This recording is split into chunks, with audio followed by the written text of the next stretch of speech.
Ada yang berkata lagi, lingkungan sudah rusak. Ente dari dulu kemana aja? Ketika lingkungan ini masih baik dan ente sudah menjadi aktivis, ente ada di mana?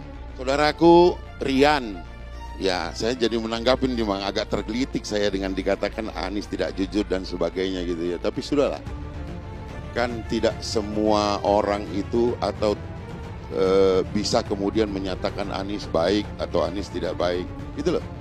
Jadi saya ini orang Pulau Seribu, orang laut juga.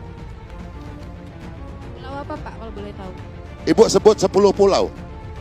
Pulau Panggang, pulau ini bukan tes-tesan, Iya. dapat sepeda nggak nih Pak? Dapat sepeda nanti di Bang Karni. Yang pasti kami dampingi Saya kawan-kawan dari Sekretaris Perwita Pusri, Perhimpunan Usaha Wisata Pulau Seribu. Oke, siap. Berarti dicatat. Saya tinggal di sana. 11 kali Jakarta, ini cuma titik kecil di dalam peta.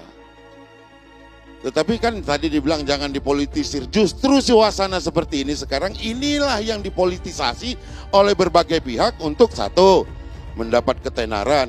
Kedua, mencoba mencari legitimasi tertentu dan sebagainya. Ini kan rusak kita kalau begini ini. Jangan diajak perang ketika orang mau kerja, gitu kata mentor saya tadi. Nah, kaitannya dengan ini program sebetulnya bukan program reklamasi baru ini. Pak Faujibowo ikut tanda tangan. Habis Pak Faujibowo gantinya siapa? Pak Jokowi ikut tanda tangan. Pak Jarod ikut tanda tangan. Siapa lagi? Pak Anies ikut tanda tangan. Kaitannya dengan apa? Jadi ada kemarin satu partai politik Bang Karni di DKI Jakarta mengatakan Anies omong kosong.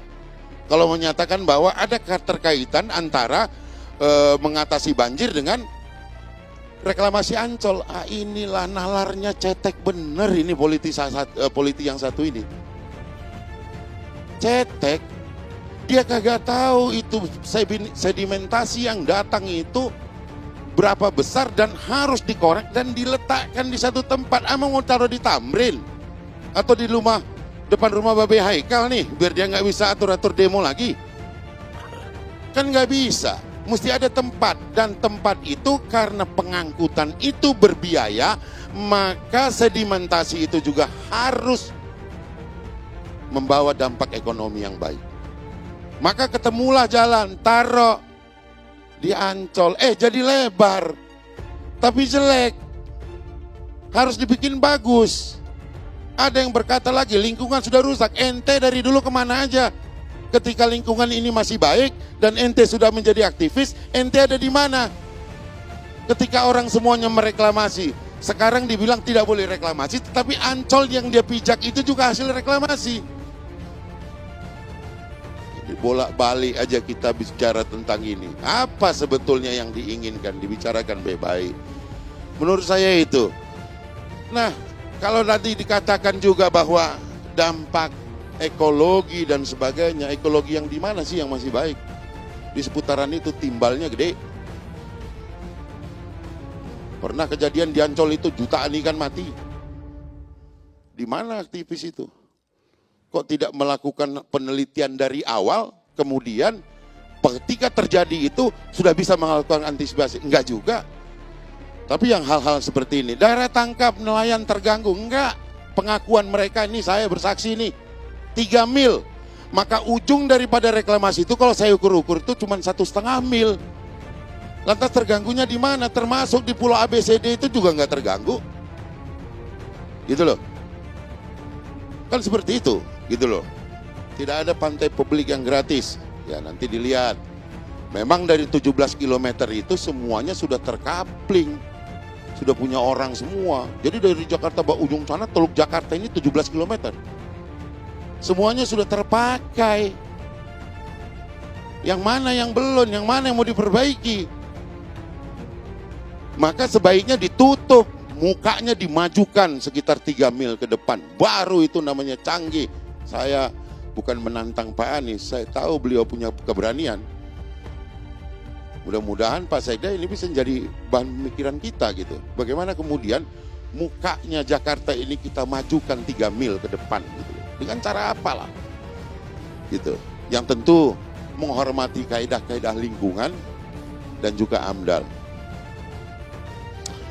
Saudaraku Rian, ya saya jadi menanggapin memang agak tergelitik saya dengan dikatakan Anies tidak jujur dan sebagainya gitu ya. Tapi sudahlah, kan tidak semua orang itu atau bisa kemudian menyatakan Anies baik atau Anies tidak baik.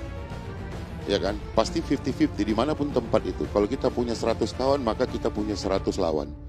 Itu equality aja. Biasalah itu. Tapi niatnya mudah-mudahan bukan hanya untuk kampanye PSI, tapi lebih kepada perbaikan Jakarta, kan gitu. Dan Pulau L itu, Adinda, bukan yang 480, itu dulu yang kami bahas itu. Yang sekarang ini cuma 120. Tapi saya berharap ini Bagis, ini bisa kita tambah jadi 400 betul gitu. Supaya apa? Semakin luas khasanah yang ada di sana, yang bisa dinikmati rakyat Jakarta. Ada wisata pendidikan ya, ada nuansa religinya ya, ada nuansa budayanya ya, ada konsep mass tourismnya ya. Semua dapat. Harus semua dapat. Kalau tidak dapat semua, nanti ada kelompok yang lain selain kelompok nelayan melakukan protes. Kenapa keinginan kami terkait dengan laut dan Ancol tidak kalian penuhi? Kau gubernur apa? Begitu lagi nanti yang muncul. Jadi jangan sektoral, saya kira itu. Silakan. Karena tadi disinggung soal Kepulauan Seribu, saya mau nyenggol juga gitu ya. Tahukah bapak-bapak semua bahwa 50% dari pulau-pulau yang ada di Kepulauan Seribu juga sudah tidak bisa dimiliki utuh oleh nelayan. Salah satu yang hari ini masih berkonflik adalah kawan-kawan di Pulau Pari. Itu yang saya mau ingatkan. Yang kedua adalah kalau kemudian ada nelayan yang tidak terdampak, mari Pak, saya terbuka sekali gitu ya. Kantor kami bisa dilacak di mana. Ayo kita main ke kampung-kampung nelayan, di mana mereka yang lebih bisa menjelaskan dari akses apa saja yang hilang, termasuk bagaimana dampak reklamasi yang sudah terbangun pulaunya dan kemudian ke depan seperti apa, itu mereka yang bisa menjelaskan. Makanya kemarin saya ingatkan kawan-kawan, seharusnya yang datang di sini juga nelayan gitu, karena mereka ini adalah penguasa lautnya, mereka yang tahu lautnya gitu. Jadi saya rasa sebentar Pak, saya rasa itu yang penting gitu ya. Yang terakhir adalah dalam konteks isu reklamasi ini kita nggak ngomongin soal siapa yang mau jadi tenar gitu ya. Bagi nelayan itu sederhana keinginannya. Bagaimana kemudian mereka bangun pagi, mereka lihat laut, mereka melaut, itu saja gitu ya. Tidak ada yang merasa harus ditenarkan gitu. Dari semenjak perdebatan di periode sebelumnya juga mereka sudah cukup keras untuk isu reklamasi. Dalam konteks itu tidak ada seperti itu gitu. Ada larangan melaut? Tidak ada larangan melaut. Baik. Tapi kalau kemudian mereka misalkan saya pernah juga tuh tadi disinggung misalkan di Pulau G gitu ya, pernah juga diusir gitu. Dan kalau dalam konteks itu sebenarnya yang terdampak dari pulau reklamasi. Ya kan Pulau G itu juga, waktu gini-gini Mbak. Iya gini. Saya potong dulu Pak, nih. Kalau bayangkan kalau kita ngomong soal dampak reklamasi, kalau kita contoh saja nih Pak, ini kan karena belum dibangun kan tadi Bapak bilang. Kalau di Pulau D saja itu dibangun gitu ya, di mana itu sudah jadi pulaunya, itu kawan-kawan di Dadap yang terdampak Pak. Gitu. Kawan-kawan di Dadap yang terdampak. Kenapa? Karena itu wilayah dampaknya tangkap apa ya? Mereka tidak bisa mendapatkan jenis ikan dan ada komoditi tertentu yang hilang. Dalam konteks itu makanya saya menyarankan ayo sama-sama kita ke Teluk Jakarta dan Dadap. Itu kawan-kawan yang bisa menjelaskan. Karena mereka yang sangat mengenali dampak. Tahukah Bapak di Dadap ada sekitar 2 atau 3 orang yang hari ini dipolisikan oleh perusahaan gitu. Menggunakan isu UU ITE gitu. Begini, mungkin boleh saya jawab nih. Boleh Pak, monggo. Ya. Saya yakini bahwa pemerintah daerah tidak pernah melarang masyarakat nelayan itu untuk melaut. Kan itu tuh. Beda dengan ada satu kejadian di mana udah ini kita tutup, kalian nggak boleh masuk lagi. Itu nggak ada alternatif. Dan dari pengakuan beberapa mereka mengatakan di mana nyari ikannya Pak? Di 3 mil. Ujung daripada Pulau D itu nggak sampai 3 mil Bu. Nggak sampai. Gitu loh. Jadi saya ini orang Pulau Seribu, orang laut juga. Pulau apa Pak kalau boleh tahu? Ibu sebut 10 pulau. Pulau Panggang, pulau ini bukan tes-tesan Iya. dapat sepeda nggak nih Pak? Dapat sepeda nanti dari Bang Karni. Yang pasti kami dampingi Saya kawan-kawan dari Sekretaris Perwita Pusri, Perhimpunan Usaha Wisata Pulau Seribu. Oke, siap. Berarti dicatat oleh Saya tinggal di sana 2 tahun. Jadi saya bukan buta Pulau Seribu, 108 pulau, 108 pulau, 10 gosong. Saya tahu itu posisinya di mana gitu. Dan saya ngerti yang cari ikan itu alurnya di 3 mil. Maka ketika saya melihat bahwa Pulau D, Pulau A itu tidak sampai 3 mil ujungnya, saya nggak banyak komentar, Bu. Kalau dia lebih, maka saya yang berkomentar duluan. Tapi kalau ngomongin Pulau D, yang ditimbun itu adalah karang meja, Pak. Itu tempat ikan yang mati, dulu, Bu. gitu. Seluruh karang yang ada di pesisir Pulau di pesisir Jakarta, Teluk Jakarta, saya penyelam, Bu. Saya dive master. Ya, saya penyelam. Saya tahu di mana wilayah karang, di 108 pulau itu yang paling cantik yang mana pun saya tahu. Jadi kami juga ngomong pakai data gitu loh. Karena kita ketahui bahwa itu 3 mil, maka disitulah ujungnya pun tidak sampai 3 mil. Saya yakin juga Pak Gis ya, bahwa di Ancol juga tidak sampai 3 mil ujungnya kan? Nggak, terumbu karang yang ada di Karangan nggak ada di Ancol sama sekali. Ya, dulu 20 tahun yang lalu Pulau Seribu itu terkena terumbu karangnya. Terdegradasi dia di 20 tahun ke atas ini.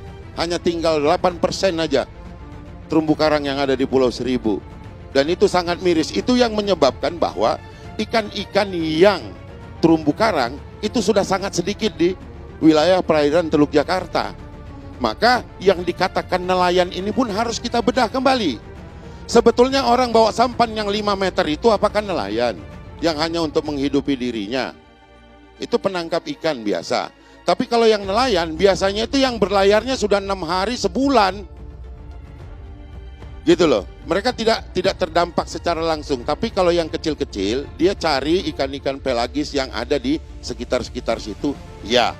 Tetapi dengan adanya kemudian tembok-tembok yang ada di situ, itu nanti akan ada yang namanya lumut akan hidup di sana dan menjadi makanan ikan. Kita harapkan hanya satu ini Pak Sekda, mohon ketika nanti sudah beroperasi pulau yang ABCD itu, nelayan bolehlah memancing-mancing di situ.